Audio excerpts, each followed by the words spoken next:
Hi. என்னங்க ஸ்கூலில் leave விட்டுருப்பாங்க, ஒய்ஃபில் ஊருக்கு போயிருப்பாங்க, நம்ம வேறு சாப்பிட்ணும், என்ன பண்ணலாம்? 5 நிமிஷத்தில் சாப்பிட எப்படி ரெடி பண்ணுறதுங்கிறது பார்க்கலாம் வாங்க. பார்த்தீங்கன்னா தக்காளி ஒரு 3 தக்காளி சிறுசாக நறுக்கி வச்சுக்கோங்க. அப்படியே கருவேப்பிலை கொஞ்சம் எடுத்துக்கோங்க. ஆனியன் பெருவங்காயம் தான் எடுத்துக்கலாம், சின்ன வெங்காயம் தான் எடுத்துக்கலாம், நல்லாயிருக்கும். அப்படியே பார்த்தீங்கன்னா இதுதான் மிளகாய். பச்சை மிளகா போட்டால் நல்லாயிருக்கும். சரிங்களா? என்னடா இதெல்லாம் செஞ்சு வச்சுருக்கானே, என்ன பண்ண போகிறோம் அப்படிங்கிறது தானே பார்க்க போகிறீங்க. வெயிட் அண்ட் சீ. காலையில் நெந்திரிச்சோன்னே 2 டம்ளர் அரிசி ஊற வச்சு குக்கரில் சாப்பாடு ஒயிட் ரைஸ் செஞ்சு வச்சுட்டேன்.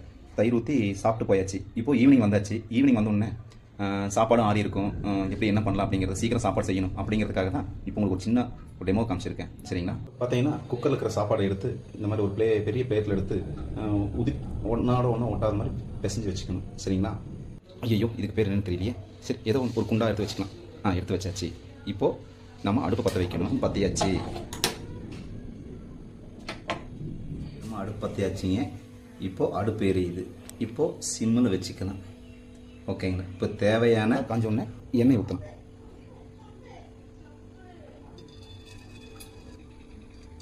நல்லா எண்ணெய் வச்சு எண்ணெய் ஊற்றினதுக்கப்புறம் சிறிதளவு கடுகு காஞ்சிருச்சு. ஓகே, காஞ்சோடனே லைட்டாக ஒரு கடுகு கொஞ்சம் போட்டுக்கலாம். அழகாக பொங்கி வருதுங்களா? சூப்பர். ஏன்னா நல்ல எண்ணெய் ஊற்றிருக்கேன், அதனால் நல்லா பொங்கி வரும். கடுகு வெடிச்சு உடனே வெடிச்சு இப்போ சத்தம் கேட்குது பார்த்தீங்கன்னா, நம்ம சத்தம் கேட்குது. ஏற்றணும் என்ன பண்ணணும், ஃபஸ்ட்டு வெங்காயத்தை அப்படியே போட்டுக்கலாம். வா சூப்பர். என்ன பண்ணலாமா, கரண்டி எடுத்து நல்லா வந்துடலாம். அப்படியே லைட்டாக வந்தோடனே அப்படியே லைட்டாக பொன்னிறமாக வந்தோடனே அப்படியே கருவேப்பிலை போடலாம். மிளகாயும் போட்டுக்கலாம். அப்படியே பச்சை மிளகா போட்டால் நல்லாயிருக்கும். என்ன டிஷ்ஷுன்னு தான் கேட்க போகிறீங்க. அப்படியே பார்த்தீங்கன்னா நல்லா வணங்கிடுச்சு. வணங்கினோடனே நம்ம இந்த தக்காளி இருக்குல்ல, தக்காளி எடுத்து அப்படியே கொட்டிடணும்.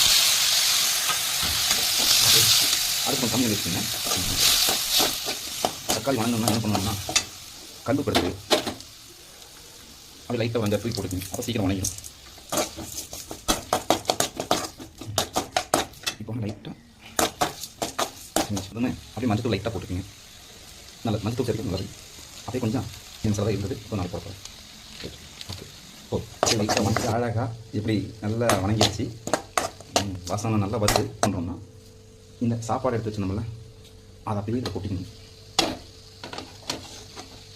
தூள் போட்டுக்கலாம், தேவையான அளவு போட்டுக்கலாம். வணங்கி வச்சுட்டு